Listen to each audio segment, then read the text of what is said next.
Gen Z is the most difficult to work with. Gen Z is entitled. Gen Z is this and that. Every single day, they find a reason to dunk on Gen Z. Gen Zers are being branded as unemployable. Gen Z careers, the worst to manage. Gen Z is the worst generation to work with, and it has a hilarious chart down here. Which of the following generations are the worst to work with? And you can see Gen Z actually hates every generation equally.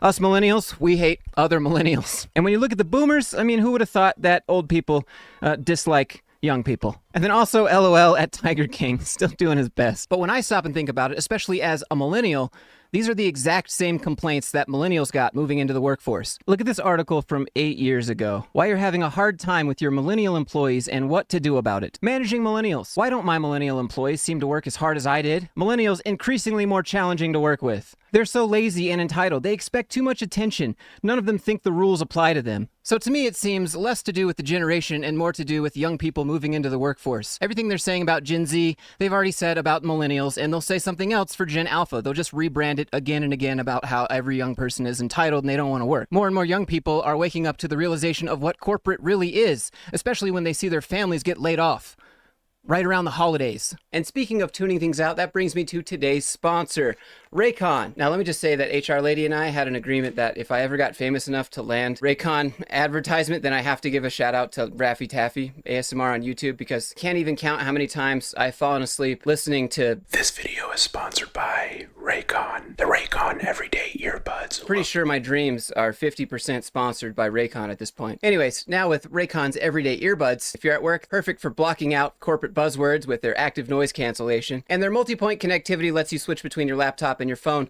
seamlessly, so you'll never have to hear sales bro in the other department being way too loud on his call, even if the call goes on for 32 hours, which is precisely the amount of battery these Raycons have. Yeah, that's over a day. Now that's enough to last throughout your whole work day. You can go to the gym afterwards, do your laundry, maybe even both at the same time, even though that would be more of a you thing than Raycon, but you could even have a midnight ASMR binge if you want to after that.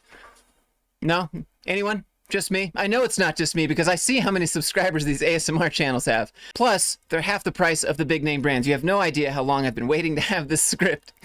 So just click my link in the description or go to buyraycon.com/Joshua Fluke to get up to 15% off. Where were we? Oh, that's right. Corporate gaslighting and Gen Z being labeled as lazy for wanting fair pay. It's like these companies want these young people to go to college and have no idea what it's really like. That way they can finesse them any way they want. And you'll see that even in these articles, they try to finesse Gen Z with some of the worst job advice I've ever seen. For example, here's this article from this guy who mainly just wants to shill his book, so let me just cross that out. And then if you come down, 12 habits of top performing job candidate from Gen Z workers. You want to know what this person lists as the #1 mistake Gen Z is making when they go to interviews? Asking for too much money.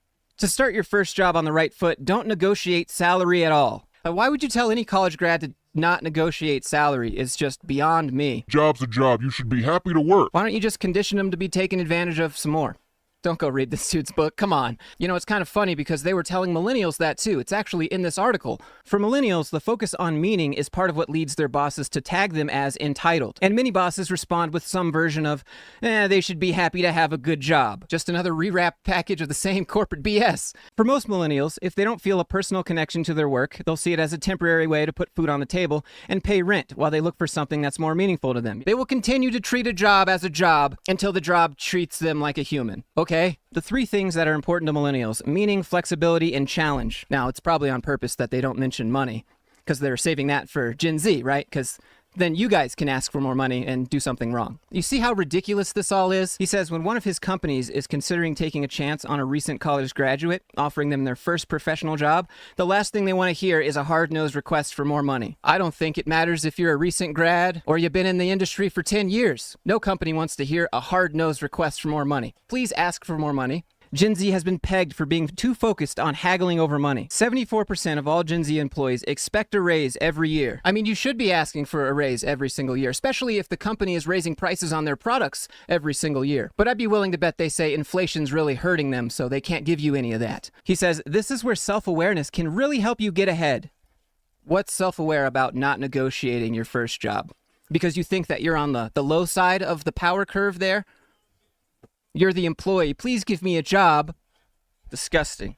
Have some confidence. However, self-awareness is one of those things that come with age. We're not born with self-awareness, and that's a good thing. I feel like that's not true at all. As someone who's been very self-aware their whole life, I feel like this person might be projecting. It doesn't serve a baby not to cry or a toddler not to explore. Here's what they can learn from the top 1%. Why should I learn anything from you, bro? You're telling people money's not the most important thing for new graduates? Get out of here. What kind of world are you living in? Certainly not 2024, 2025. Anything they can do to get you to take less money and work longer and somehow convince yourself you're happier because of it, they'll do it. Like, how is this a bad thing? Gen Z are conscious unbossing, avoiding stressful middle management roles. Cut out the middleman, that's what they say, right? But no, that's not why they don't want to be a boss. It's because it's too stressful.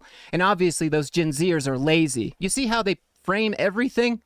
It's silly. What do you think? Let me know down in the comments below. And if you enjoyed this video, do me a favor, click that like button, subscribe to see me call out more corporate nonsense like this. And if you have anything you want me to roast on the channel, you can email me, Instagram, Discord, however you want to do it. The links for all of that are in the description. Having said all that, I hope everyone's doing well, and I'll see you in the next one.